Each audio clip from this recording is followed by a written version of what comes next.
څوک چې په عمر کې د قرآن مجید د دې یو سورت د وظیفه وکړي ان شاء الله العزیز الله پاک به د انسان جهنم نه بچ کی او جنت ته به داخل کی او دا د ترمذی شریف حدیث دی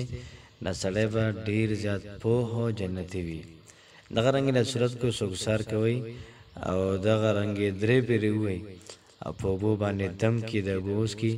نو 360 بیماری ته الله پاک دا ختمي او کوم سره لس پرې دا صورت وای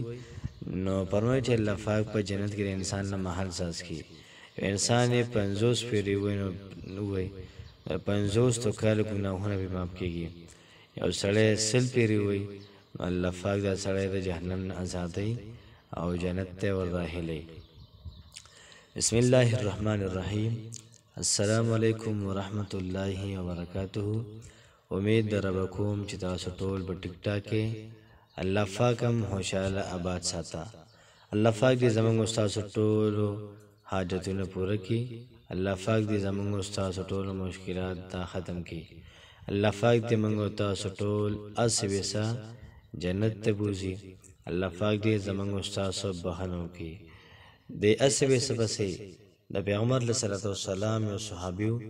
او په جماعت کې دې طرف ته ناشته او سوال کوي الله پاک اللهم خلقتني مجانا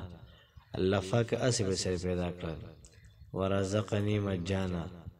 یا ورزقتني مجانا یا پروردگار ته ما ته رزق راکو بیا وای چې فغفر لي مجانا نو ما اسی به سما پم کی الله پاک ماف کون کې د الله پاک په فضل باندې د الله پاک په رحم باندې منګو تاسو ټول با جنت ته ځو نن چې کوم زموږ وظیفه ده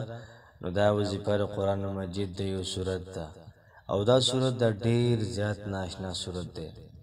یو صحابي پیغمبر علیه الصلاۃ والسلام ولګو لال پلان کیږي کې جمع ورکا او صحابي لال یالته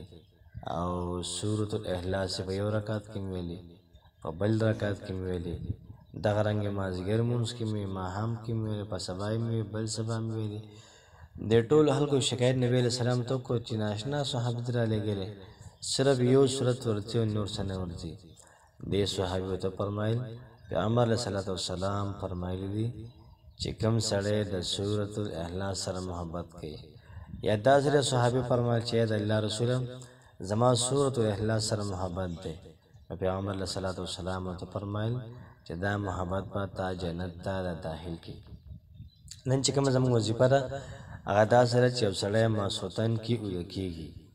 ماسوتن کې ودکیږي او د په خې طرف باندې ود شو او د سورۃ الاخلاص یعنی قل هو الله احد دا سل پیری وای نو فرمایي چې الله پاک به د انسان د جهنم نه روباسي او جنت ته دا ور داخل کی څومره ناشنا خبره ده او دا حدیث د ترمذی شریف دی او پیغمبر علیه الصلاۃ والسلام د خله مبارکه وینا ده چې کوم سړی ماسوتن کې دکیږي او سل پیری سورۃ الاخلاص یعنی قل هو الله احد وای الله پاک به د انسان جنت ته ور داخل کې د جهنم نه وي د ټول عمر د فار دا بری کې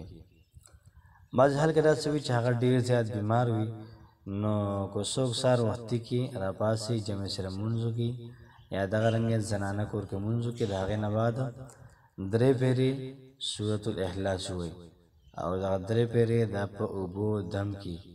او دا بوس کې ان شاء الله العزیز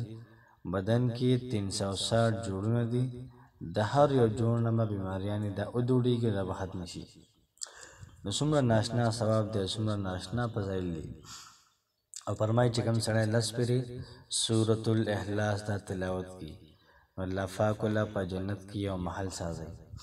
او کوم سره چې 50 پیری را تلاوت کی الله پاک تعالی 50,000 کالو ګناهونه معاف کړي او کوم سړی چې سل پر تلاوت کې موسن کې دکېږي الله پاک د جهنم نه آزادۍ او جنت کې د محترم ور داخلي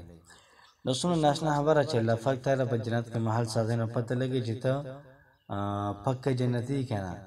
دغه رنګ ستر 50 تو کار ګناهونه معاف کیږي یا 50,000 کارو ګناهونه ستاسو معاف کیږي نو دغه رنګي او تعالی پاک جنت ته ور داخلي نو ډیر زیات بهترین وظیفه را ډیر زیات اعلی وظیفه را زم کوم دا رنګ تاسو هم شروع کړئ او څومره چې زموږ ورونه دي څومره خويندې دي هغوی سره هم شریک کړي چې هغوی هم دا وظیفه وکړي. بل سورۃ الاخلاص کې الله الصمد د الله پاک نوم پکې ذکر دی. نو کوم سړی سورۃ الاخلاص وایي نو الله پاک به مال او دولت دا به ډېر زیات ورکړي. الله پاک به د انسان